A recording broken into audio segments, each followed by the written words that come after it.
Bienvenue dans l'écosystème de Bonjour Business, le podcast où chaque entrepreneur trouve sa voie. Ici, nous partageons le vrai visage de l'entrepreneuriat. Vos histoires, vos questions et vos ambitions sculptent notre contenu. Ce n'est pas juste un podcast, c'est une conversation, un échange d'expériences et de conseils pratiques à retrouver chaque matin pour performer dans votre business. Je suis Julie Stagnetto, votre hôte, et fière de co-créer ce podcast avec vous, les auditeurs. Installez-vous confortablement, le podcast dans vos oreilles, et c'est parti. Pour fêter le lancement de ce nouveau podcast et vous remercier pour votre écoute, nous vous offrons à vous qui nous laissez une review dans Spotify ou dans Apple Podcast l'accès à notre espace Notion que vous pourrez dupliquer pour optimiser votre stratégie de communication digitale. Alors laissez-nous une review, on n'a pas fini de vous gâter.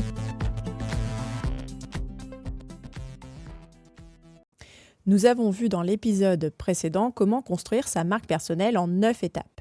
Mais alors maintenant, comment l'utiliser et l'incarner efficacement? Ce n'est pas seulement une question de ce que vous dites, mais de comment vous le dites et surtout comment vous le vivez. On démarre avec l'utilisation stratégique de votre marque personnelle. Elle n'est pas seulement un outil de marketing. C'est une boussole qui va guider vos actions, vos décisions et la manière dont vous vous présentez publiquement au reste du monde. L'incarner pleinement, ça signifie aligner vos actions quotidiennes avec les valeurs et les objectifs que vous avez définis pour vous-même. Pour établir une bonne stratégie, la première chose est d'avoir donc une communication cohérente. Nous l'avons dit précédemment, que ce soit sur les réseaux sociaux, dans vos emails professionnels ou même dans vos interactions en face à face, la cohérence est la clé. Chaque point de contact est une opportunité de renforcer votre marque personnelle. Alors assurez-vous que votre message, votre ton, votre style visuel soit uniforme et reflète authentiquement qui vous êtes. Ce qui a bien fonctionné dans ma stratégie, dans la promotion de ma marque personnelle, c'est d'avoir un branding qui soit vraiment associé à cette marque personnelle. Donc le côté un peu rose, un peu bonbon, un peu girly, forcément, ça a bien fonctionné sur mon branding, dans la promotion. Hello Julie. Alors, je ne suis pas une professionnelle, mais pour moi, déployer ma marque personnelle, ça me passait déjà par l'obligation de la lier à ma charte graphique.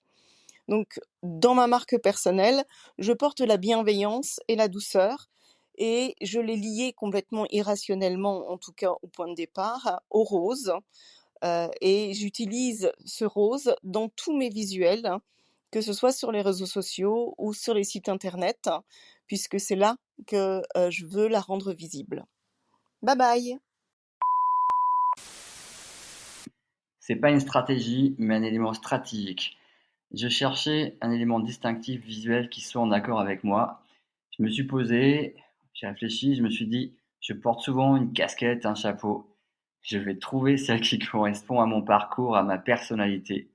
Je l'ai trouvée, elle est graphique, elle est à mes couleurs. Et vu les retours positifs que j'ai eus sur les réseaux, je la porte tout le temps en rendez-vous et bien sûr, elle est présente sur toutes mes photos. Je vous propose une action immédiate. Révisez tout de suite vos supports et matériels de communication existants et posez-vous la question, sont-ils alignés avec votre marque personnelle? Si ce n'est pas le cas, eh bien c'est le moment de les ajuster. Deuxième stratégie, une des façons les plus puissantes d'utiliser votre marque personnelle est de devenir un leader d'opinion dans votre domaine. Partagez vos connaissances, vos perspectives uniques, vos expériences pour éduquer et inspirer votre audience. D'autres choisiront plutôt l'option d'être clivant. C'est aussi une méthode. Mais alors, dans ce cas-là, attention, qui dit parole clivante dit aussi parole controversée et donc potentiellement des commentaires plus ou moins agréables à gérer. Comme on le sait, la répétition fixe la notion. Et je dirais que pour avoir une marque personnelle forte, il faut déjà cibler un canal de communication sur lequel on va se consacrer pleinement, ce qui va permettre à notre lecteur de nous reconnaître et donc de susciter l'intérêt de toujours nous lire. Mon plus grand défi que j'ai rencontré dans le développement de ma marque personnelle, c'est vis-à-vis des autres, vis-à-vis du regard des autres. Je me suis dit, qu'est-ce que vont penser les autres de cette meuf tout en rose, un peu en mode girly, en mode bonbon. Et puis au final, je pense que j'ai pris un peu sur moi et je me suis dit: «OK, c'est bon, je fais ce que je veux, j'ai envie d'être comme ça et j'en ai rien à faire de ce que les autres pensent». Troisième stratégie, le networking. Mais le networking authentique. Votre marque personnelle vous ouvre des portes. Utilisez-la pour construire et entretenir un réseau professionnel solide. Et rappelez-vous que le networking efficace ne consiste pas à collecter les contacts, mais à établir des relations authentiques et mutuellement bénéfiques. Alors la meilleure utilisation, la plus efficace et la plus productive que vous pouvez faire de votre marque personnelle sera dans le pitch commercial, c'est-à-dire la manière de vous présenter à vos interlocuteurs, qu'ils soient vos clients, vos prospects, vos partenaires ou vos fournisseurs. Tout ce que vous pourrez leur dire au niveau du pitch commercial qui intègre les éléments de votre marque personnelle seront alors mis au service du développement de l'activité de la marque. Mais alors maintenant, comment incarner cette marque personnelle au quotidien? Eh bien, l'incarner, ça signifie vivre selon les principes et les valeurs que vous prônez. Eh bien oui, si vous prenez des valeurs que vous n'incarnez pas, vous allez être un petit peu dissonant. Utiliser sa marque personnelle efficacement, c'est un peu comme arborer un étendard qui symbolise qui tu es. Et ça, dans toutes les facettes de ta vie.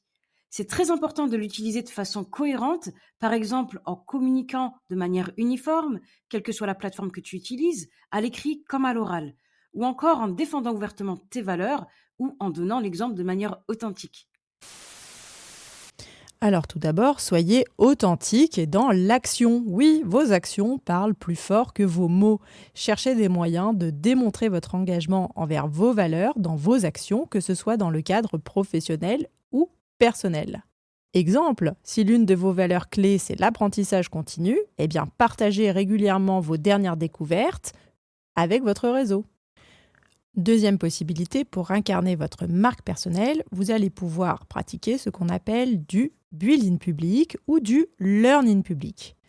Ça va vous permettre donc de construire en public ou de montrer vos apprentissages en public. L'idée derrière ça, c'est de montrer comment vous gérez les difficultés, les défis inhérents à votre fonction d'entrepreneur et cela va renforcer votre marque en démontrant votre résilience et votre capacité à vous adapter. Action immédiate. Réfléchissez à un défi récent que vous avez surmonté ou à quelque chose que vous avez appris. Et puis, partagez cette expérience de manière à inspirer et ou à éduquer votre audience. Troisième méthode pour incarner votre marque personnelle, ayez de la consistance. L'intégrité de votre marque personnelle repose sur la consistance entre votre vie professionnelle et votre vie personnelle. Votre marque ne devrait pas être une façade, mais un reflet authentique de qui vous êtes dans toutes les sphères de votre vie. Pour moi, la marque personnelle, c'est une posture. Ça veut dire qu'on l'incarne partout, tout le temps, sur tous ses supports. Donc, on va l'incarner bien sûr sur ses outils digitaux. Le plus simple, c'est de démarrer par son profil LinkedIn, qu'on peut identifier à sa marque personnelle. Mais après, on va aussi l'utiliser sur son site internet, sur son blog, et même quand on est en rendez-vous client. Sa marque personnelle, elle doit transparaître aussi dans la façon dont tu abordes tes clients et dont tu vas les suivre et les accompagner. Quatrième méthode, votre marque personnelle gagne en profondeur lorsque vous vous engagez au-delà de vos intérêts personnels ou professionnels. Alors participez à des initiatives communautaires, soutenez des causes qui vous tiennent à cœur ou simplement aidez des personnes autour de vous pour montrer que votre marque représente quelque chose de plus grand que vous. Action immédiate. Identifiez une cause ou une initiative où votre participation peut apporter une différence significative et engagez-vous de manière visible. Ça veut dire quoi concrètement? Eh bien, ça veut dire relayer l'information sur vos supports de communication. Par pitié, évitez les actions bullshit qui visent uniquement à redorer votre blason sans rien derrière. Cinquième méthode, être un mentor. Alors je pique votre syndrome de l'imposteur, mais dites-vous qu'il y a des gens qui en sont à une étape bien antérieure à la vôtre. Et en partageant votre savoir, votre expérience, en guidant les autres, vous incarnez et vous renforcez votre marque personnelle. Le mentorat, c'est l'un des moyens les plus gratifiants de donner en retour tout en construisant votre propre identité professionnelle. Je vous donne un tips. Recherchez dès à présent des opportunités de mentorat dans votre réseau professionnel, vous serez étonné. Et dites-vous que partager votre parcours va inspirer et motiver d'autres à suivre leur propre chemin. En conclusion, incarner votre marque personnelle n'est pas un exercice de vanité. C'est une manière d'apporter de la valeur, d'inspirer les autres et de laisser une empreinte positive dans votre domaine et au-delà. Restez à l'écoute, demain, nous verrons les prochaines étapes pour actionner et développer votre marque personnelle. Merci pour votre présence. Ne partez pas, j'ai besoin de vous. Donnez-nous vos conseils et témoignages entrepreneuriaux sur bonjourbusiness.fr. Prenez le micro et rejoignez les co-créateurs. Abonnez-vous pour retrouver les prochains épisodes directs dans votre bibliothèque. Chaque avis que vous postez sur Apple Podcast nous permet de vous offrir l'accès à notre espace Notion exclusif. Pensez-y. On se retrouve de l'autre côté. Merci pour votre présence.